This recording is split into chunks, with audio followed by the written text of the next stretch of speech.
Bonjour, bonjour chères joueuses et joueurs de jeux de société.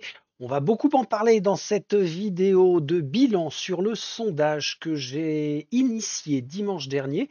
Nous sommes là dimanche 23, il est à peu près 9h30, 10h moins le quart.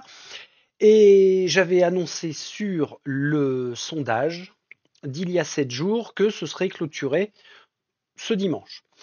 Ça a été très intéressant pour moi à faire. Alors, initialement, j'avais souhaité avoir 20 votes. Ne serait-ce que 20 votes. Enfin, c'est pas avoir 20 votes maximum. C'est pas ça. Minimum 20 votes pour me dire, bah, ça va dégager une tendance. Donc, c'est pas mal. Et puis, la bonne surprise, c'est qu'au fil des jours, eh ben, les votes se sont accumulés, on a dépassé les 100, donc c'est vraiment impeccable. Déjà, merci à vous toutes et tous d'avoir pris le temps d'aller faire ce clic. Le sondage portait sur quoi? Sur le prochain jeu auquel on allait vraiment s'intéresser, pour peu qu'il nous plaise, pour peu qu'il me plaise. C'est-à-dire que en fin de soirée, dimanche dernier, j'étais un petit peu dubitatif sur quel jeu j'allais faire. On avait, alors que je vous redise, nous avions Etherfields qui me titille depuis un sacré petit moment quand même. Trou de Vent qui est arrivé dans la ludothèque il y a quoi? Un mois et demi max, grand max. Le fameux ISS Vanguard, même chose par rapport à Etherfields, hein, ça fait un sacré moment que je l'ai en tête. Et puis, j'ai l'impression que je nourris l'envie. Je la laisse monter, monter, monter. Le dernier, c'était les Chroniques de Drunagor. Alors bizarrement, les Chroniques de Drunagor, ça fait beaucoup, beaucoup de mois qu'il est sur les étagères, bien avant Vanguard et... Ah non, c'était quand même après Etherfields. Mais Drunagor, autant je suis super intéressé d'y aller, et autant j'ai une petite chose qui me dit, mais c'est pas encore le bon moment. Bref, j'étais devant les étagères, j'avais ces quatre jeux que j'ai volontairement placés les uns à côté des autres, et je ne savais pas par lequel enchaîner. Et puis là, j'ai percuté en me disant, mais il y a ces histoires de sondages que l'on peut faire via les posts de la chaîne, donc ça a été l'occasion de. Et on va y venir, on est là pour ça. Alors, deux parties sur cette vidéo. D'abord, on va voir quel jeu a finalement remporté la mise et lesquels vont venir en deuxième, troisième et quatrième position. Alors, c'est pas que ce sont des gagnants, hein. C'est pas ça, c'est juste que moi, ça me sert à établir un calendrier. Je suis très content de tous ces jeux-là, sinon je ne les aurais pas achetés. Mais le fait de faire ce vote, ça me permet d'appréhender la suite et le calendrier différemment. C'est un jeu dans le jeu. Vous savez que j'aime bien prononcer ces mots-là. Un jeu dans le jeu. Et ben là, typiquement, ça me permet de faire ça. Alors. On va tout de suite enlever celui qui n'est pas concerné par j'allais dire première place. Non, celui qui n'est pas concerné par le résultat majoritaire des votes.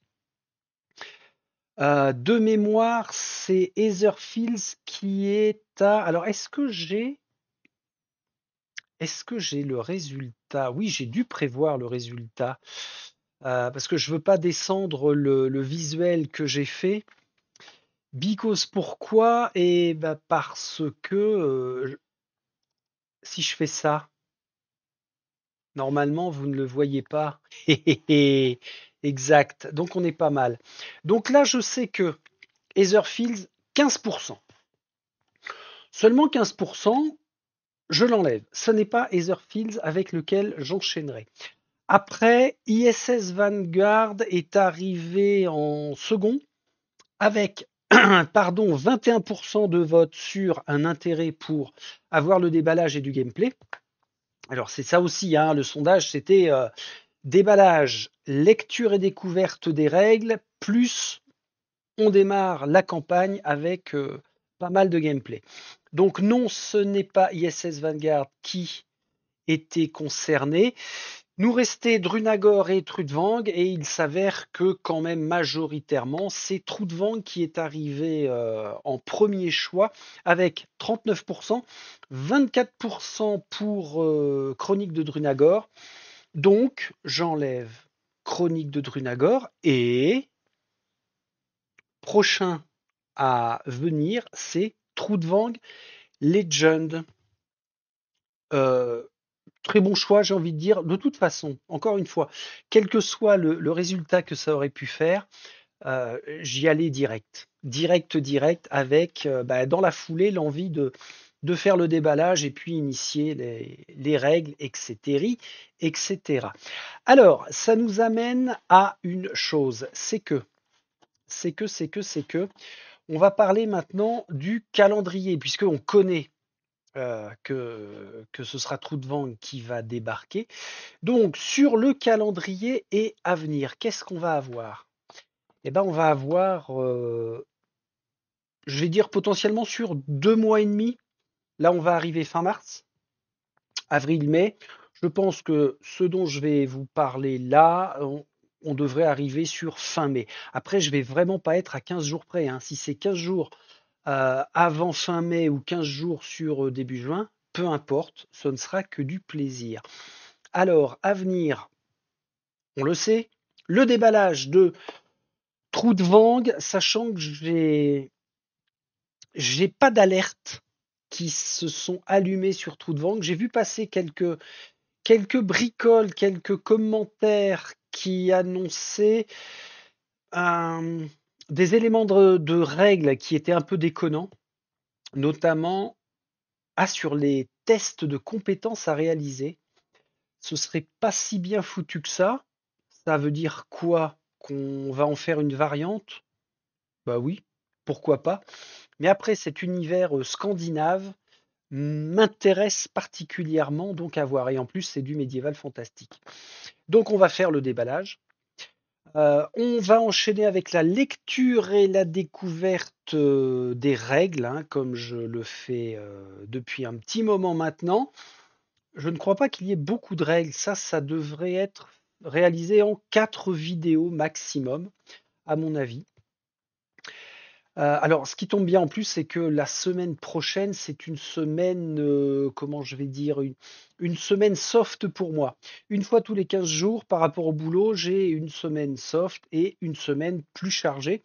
Donc, la semaine qui vient, ça va permettre idéalement de faire à la fois le déballage et les 3 ou 4 vidéos de lecture et découverte des règles. Ça, c'est impeccable. Euh, ensuite, ensuite, je vais revenir au gameplay de Nemesis Lockdown parce que je vais avoir besoin de temps pour peindre les figurines de Trou de Vang avant vraiment d'y jouer et aussi de faire le mémo des règles sur le jeu. Donc, ça va me permettre de revenir à Nemesis Lockdown qui est toujours déballé sur les étagères. Et je me suis noté un mémo, c'est sans et avec la règle du courant. Alors ça, la règle du courant, l'électricité, je ne vais pas dire que ça fait polémique en général, hein, mais c'est quelque chose qui revient très souvent dans les commentaires des uns des autres, de dire, alors il y a deux camps, hein, clairement, ou bien il faut absolument jouer avec la règle du courant parce que c'est ce qui fait tout l'intérêt du jeu. Là, je minimise et je temporise. Non, c'est pas l'électricité dans Lockdown qui fait tout l'intérêt du jeu. L'intérêt du jeu, il est déjà sur le fait d'avoir des classes différentes, d'essayer de survivre. Il est là. En priorité, l'intérêt du jeu, c'est cette notion de survie. Par contre, moi, la règle sur l'électricité, elle est, elle rajoute effectivement un degré de difficulté qui est un sacré palier à franchir. Et pour ne pas me dégoûter de Lockdown parce que je joue solo et parce que on est déjà sur un jeu qui offre un super challenge, eh bien je veux y aller progressivement. C'est-à-dire faire 2 parties sans électricité, et puis après, allez, je me lancerai à faire au moins une partie avec cette gestion deux courants dans les secteurs, la règle à appliquer sur les événements qui sont dans le noir, et, et on va en chier beaucoup plus. Il y a un élément qui est super avec Lockdown, c'est que j'ai parfaitement intégré la notion d'échec. Ce qui n'était pas encore le cas il y a quelques mois. Et je vais remercier de nouveau Marvel Zombie avec l'extension que j'ai finie là des 4 Fantastiques la semaine dernière. Parce que dans ma tête, ça a déclenché vraiment le fait d'accepter l'échec. Et c'est un super grand pas. Donc, du gameplay de Lockdown, le temps que je me mette à jour de Trou de Vang après Nemesis Lockdown. On va avoir le gameplay sur la cité maudite. J'ai vraiment pas lâché l'affaire avec la cité maudite. Je tiens à aller mettre une branlée à Radukar le loup pour libérer la cité d'Ulfenkarn. Par contre, il y avait un élément bloquant pour moi. Alors bloquant, c'est beaucoup dire, mais un élément que je devais résoudre, problème que je devais résoudre avant de me replonger dans la cité maudite. Et cet élément, c'était un périple qui est le périple de sauvetage et qui est relativement lourd. Déjà à jouer, c'est pas super fun. Et c'est le périple de trop. Dans la cité maudite, on a 4 façons d'avancer. La première, c'est sur l'éradication de menaces. Ça, c'est un premier périple. Second périple, c'est un périple de fouille, histoire d'aller choper des points d'expérience et éventuellement du matériel. Le troisième périple, c'est l'éradication des mini-boss et de Radukar au final. Et il y avait un quatrième périple qui venait se greffer à ça. C'était le fameux périple de sauvetage. C'est pas intéressant. Ça alourdit le gameplay, ça alourdit les séances, ça rallonge la durée de vie, mais de façon pas spécialement pertinente. Et jusqu'à présent, je n'arrivais pas à me dire comment contourner ce périple de sauvetage qui a une influence sur la peur et sur un autre critère de la cité maudite. Et j'ai finalement trouvé alors une variante, mais alors toute bête, vraiment toute bête. Je vous en parlerai quand on redémarrera le gameplay sur la cité maudite. Parce que ça aussi, c'est le jeu qui est toujours déballé sur la deuxième étagère. Et je veux vraiment le finir. Vraiment, vraiment. C'est comme avec Blackstone Fortress. C'est pas ultra narratif, mais n'empêche que la création de l'histoire que l'on s'imagine au fur et à mesure qu'on y joue, c'est vraiment excellent. Donc, gameplay sur la cité maudite. Déjà, 5-6 parties d'affilée, ce sera vraiment, vraiment bien. L'avantage de la cité maudite, pour moi en tout cas, en solo, c'est qu'on peut vraiment morceler la campagne sans aucun problème. Après la cité maudite, eh bien, il se sera écoulé un bon mois et demi, je pense. Donc, je serai parfaitement opérationnel sur le jeu Trou de Vang et il sera temps d'initier la campagne. Si c'est un jeu qui me capte autant que le dernier Fate Forge, on va y rester un petit moment. Je crois qu'une des particularités de Trou de Vang, c'est que ça offre on va appeler ça peut-être des mini-campagnes. C'est pas toute une campagne qui est à jouer de bout en bout, mais c'est morcelé en chapitres. Je crois que c'est avec ce jeu-là, hein. Donc ça peut être intéressant de faire un chapitre complet sur 4-5 séances peut-être, et puis selon le résultat, alors le résultat non pas sur le fait d'avoir gagné ou perdu, mais sur le résultat de l'expérience que m'aura donné Trou de Vang, bah, ou bien on enchaîne et puis on va au bout de la boîte de base, ou alors ça permettra de morceler.